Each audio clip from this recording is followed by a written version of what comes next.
All right, I'm here with Joe Kelly, creator of Ben 10 here at Special Edition NYC. How you doing today? I'm doing very good, thanks. How about yourself? How are you so far? Oh, great. This has been a great show. It's a really nice opportunity to talk to fans, actually get to hang out with people. It's not the total oppressive chaos of some of the bigger shows, so it's been really fun. All right, so how did you come up with the overall behavior and story of Ben 10? Well, I'm part of a group called Man of Action. So Man of Action is myself, Duncan Rouleau, Steven Siegel, and Joe Casey. And we were at San Diego Comic-Con. We met an executive from Warner Brothers who was looking for new ideas and new pitches. So we make stuff up. That's just what we do. So we got together and came up with an idea. It was actually Duncan's idea. I wanted to do something about a kid who could swap places with himself from like alternate universes. And it was a really cool concept. So you'd get like a guy, he would switch places with himself from like Earth where the gravity was 5 times, heavier. It was great, and that's the one they actually were interested in, but it was a little complicated. So after some development, it went through being superheroes and then ultimately became aliens. As far as the behavior went, the mandate really was if you were a kid with powers, how would you act? And really focusing on just because you have powers doesn't automatically mean you become suddenly righteous and a do-gooder. He's the kind of kid that would use, he'd shrink down into gray matter to get into the cereal box to get the prize. That's the kind of kid he is. And a kid who was learning his powers we thought was really important. We didn't want life to be easy for him. So that's why the watch doesn't always work. He doesn't always get what he wants. We thought it was a little bit more real and something kids could relate to. So,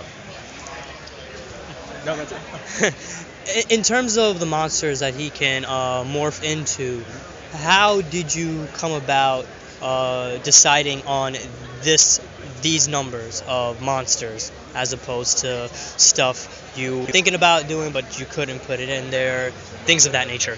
Well, it started out with 10. Originally, the idea was called Force 10. We just thought it sounded cool. And then Ben 10, we liked the name of the sound of it, very sort of Stan Lee, make the name rhyme. The characters originally were designed by Dave Johnson, who's a fantastic artist, an excellent designer. And it was the idea of, okay, what kind of powers are we most interested in that, again, as a kid you would think were really cool. And then that gave us the sort of initial 10, and then from there we wanted to just expand. So the idea is to always try to come up with something that seems fun or that a kid might imagine.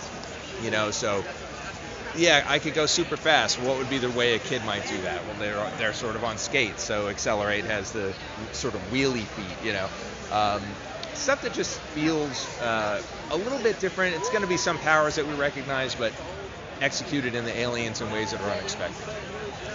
And from what I recall watching Ben 10 when I was younger, he looked like a kid who was my age, but as you went to season 2, season 3, it looks like he's like almost becoming like a teenager. He's becoming more of a young adult.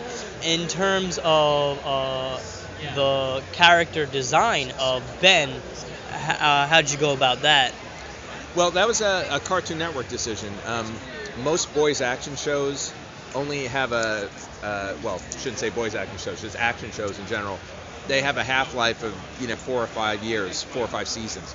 So the idea was to make the 5th season a little bit different and kind of make it the new show. Nobody knew what Ben 10 would become, so that was already well underway before it became sort of a mega hit. And the idea was, why not age him up a little bit and see what happens if we follow him along with the audience. At the time, not just Cartoon Network, all the networks were sort of looking for cartoons that would address the sort of older audience, a tween audience. Subsequently, things have gone in the other direction, but they thought it was a cool idea to age him up a little bit. So an Alien course, it's 5 years later, and subsequently he stayed a teenager into now Omniverse. Has there been full-length movies of Ben 10? We did 2 just TV movies. So there is a feature in the works, but and I believe that they've started a script, but that's all I know so far. In terms of the series, what's next for Ben? Definitely more Ben. There's definitely more stuff coming. I mean, we got some more Omniverse coming out, but as to plans beyond that, I can't really say. But there are plans. You are on embargo. Yes, exactly. Okay. I also see you have your book I Killed Giants. Very briefly, what's the story of I Killed Giants? I Kill Giants is about a girl named Barbara Thorson who's a sort of misfit middle school kid. She plays Dungeons and Dragons. She doesn't quite fit in with other kids, but she's super confident in who she is, and she believes that a giant is coming to her town, and it's her job to kill it. And so the story, as it unfolds, is about how her fantasy life and her real life collide. All right. Well, thank you very much. Thank you. It's been a pleasure. Have a nice day. Thanks, you too.